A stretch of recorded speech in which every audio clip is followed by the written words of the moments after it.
And one of the ways toward creating the balance brings us to our third tip, which is make it a yes conversation.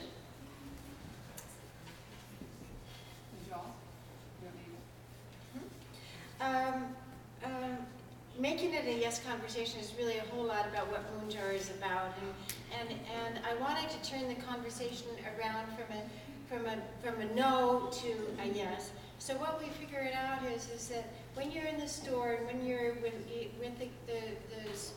student, your children, and saying, I want this and I want that, and instead of hearing yourself say no, try saying yes. And we all have the camera on our photos, and help them to, camera on the photos on the camera. Phone. Photos on the phone camera. Camera on the phone. That thing, that application.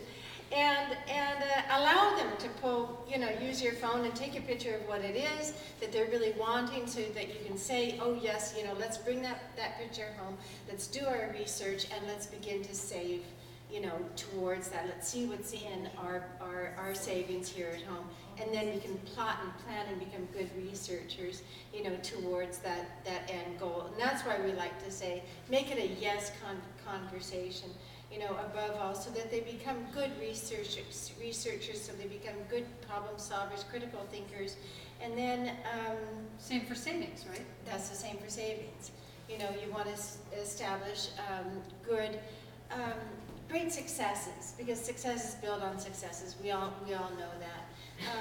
So to start off with, start with short-term savings and short-term successes, and then build towards long-term savings. And that allows you in between time to develop their vocabulary, so that when they go into the bank, and that's the biggest thing, is that we feel that we're inadequate with our words when we go to the bank, and how to say, okay, what's the interest rate, and they tell you, this is this, and it means compound that, and between that time, of their long-term savings goal and their short-term savings goal, it gives you an opportunity to talk about compound savings rate, whether it be just with rocks, this, put in this much money and then it compounds and it adds this and it adds that.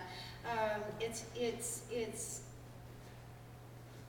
something that is the foundation, really, of all of your financial success. And perhaps between yourselves, you'll decide, all right, we're going to save for, something for their school, for their future. But on their own, they need to understand delayed gratification, and then that's what this savings really does. And building on small successes allows them to realize, I can wait 6 weeks, and then they go out and get what they want, and then of course it's something that you don't believe in, and that's the opportunity, to tie your hands behind your back and watch it, succeed or not, or fall apart completely, but allow them to do that instead of allowing them to do that when they're 21, when they're in high school, when they're in college, etc. So make those mistakes early on and have them discover what works and what doesn't. And we also, want to talk about sharing, Mary? Well, there's also a yes conversation in the sharing conversation, and it's really a lovely way for your family to lay out what your family believes in, what your family stands up for, and then again, let that child have their own money identity come out, their own sharing identity. You know what, in our house, my kids see it again and again. We model, we share with the arts, we share with certain organizations working towards cures with certain diseases. Each of my children, knowing that and knowing that solidly, have come up very clearly with their own share piece. So for us, we like to talk about the sharing in terms of Moonjar and our save, spend, and share. It's kind of the cornerstone of the Moonjar, and it's the little look into the child's heart. Sorry, I just got the. Now I know how they feel in the Academy Awards. I just got my blinking lights. I didn't know what to do.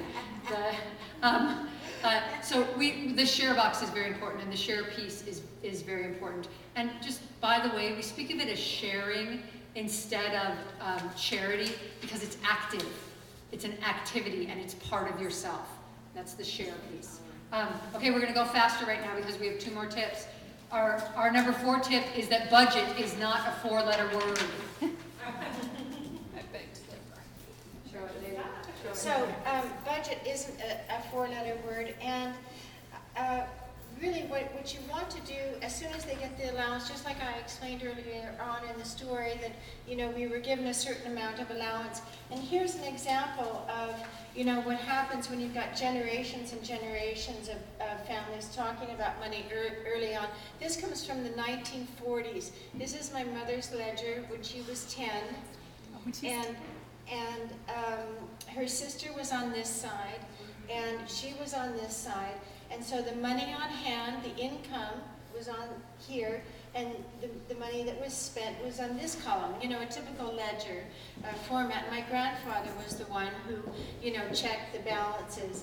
And so on hand, my mother had $7.65, and she spent it, you know, on March 10th and went to the movies for 15 cents. She lost 15 cents, and that added to 30 cents towards the $7.65.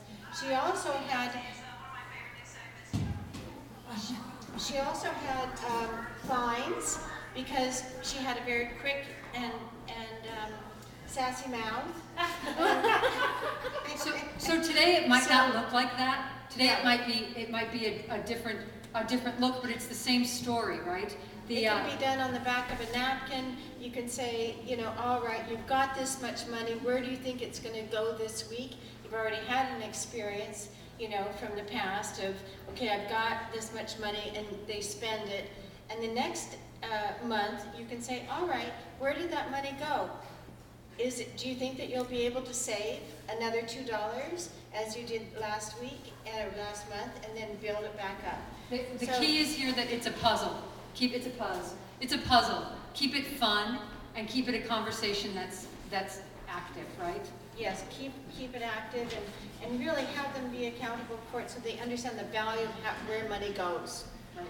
And how quickly it goes away and how hard it is to work for it. The final goal that we want to leave you with, the final tip that we want to leave you with is to identify your goals. Identify your goals, and then you'll have great success, right? When we talk to big groups, we start with dream bubbles, and we just put big circles on the board, and people start shouting out what they're aiming towards, large and small. We'll hear kids say, you know, I want to buy a castle. We'll hear someone else say, I want a Ferrari, and someone else will say, I want new shoes. Big, small, it doesn't matter. So an exercise that we've done ourselves, and that we challenge you to do with your children, is to take each of your children and have them section out, save, spend, and share. And you yourself come up with your dreams for your child in terms of saving, in terms of spending, and in terms of sharing.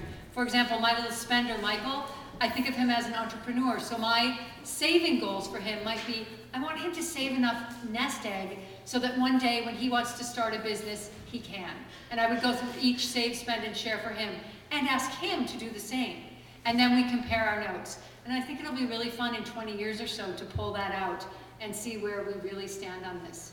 You know, Disney said, right, if you can dream it, you can do it. At Moonjar, we like to add, you can build dreams by learning to save, spend, and share. It doesn't just happen, it's a process. It takes discipline, consciousness, and a great sense of humor.